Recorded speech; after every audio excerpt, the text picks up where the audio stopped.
Konnichiwa, bonjour à toutes et à tous. Dans quelques minutes, dans le cadre de notre rétrospective Hayao Miyazaki, nous vous proposons de voir ou revoir Kiki la petite sorcière, un film sorti en 1989 au Japon et 15 ans plus tard, en 2004, en France.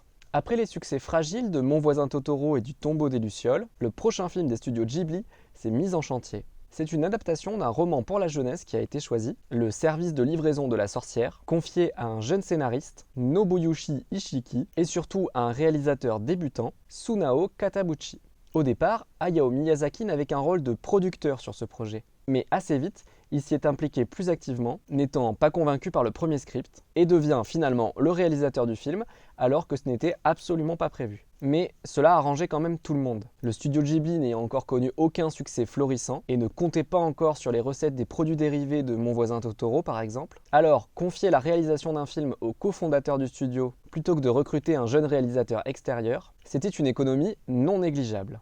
Après les succès d'estime de Nausicaa, Du château dans le ciel ou encore de Mon voisin Totoro, Hayao Miyazaki connaît son véritable premier grand succès public avec Kiki la petite sorcière. Le film a réuni en effet plus de 2,6 millions de personnes au Japon. Ce résultat, au-delà de son aspect purement comptable, a permis aux studios d'avoir enfin les mains libres pour autofinancer leurs futurs projets. Alors que jusqu'à présent, Hayao Miyazaki devait batailler avec les financeurs à chaque film. Ce nouveau souffle financier a eu des conséquences très concrètes, comme le fait de proposer des postes moins précaires aux petites mains du studio Ghibli. Il faut savoir que jusqu'alors, les animateurs étaient payés à la tâche, au dessin. L'argent généré par Kiki la petite sorcière a ainsi permis à Hayao Miyazaki et Isao Takahata de les contractualiser.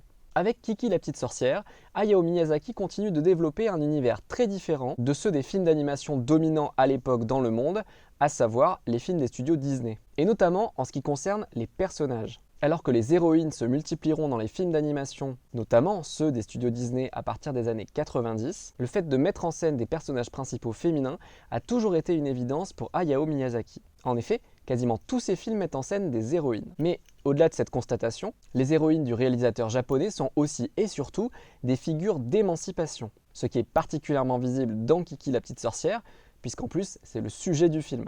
Vous en savez désormais un peu plus sur Kiki la petite sorcière d'Hayao Miyazaki, que je vous laisse découvrir ou redécouvrir tout de suite. Si vous avez loupé les épisodes précédents, n'hésitez pas à aller faire un tour sur la page YouTube du Cinéma Rex de Sarlat. Et maintenant, je vous souhaite une très bonne séance, un très bon été, et je vous dis à très bientôt au cinéma. Sayonara!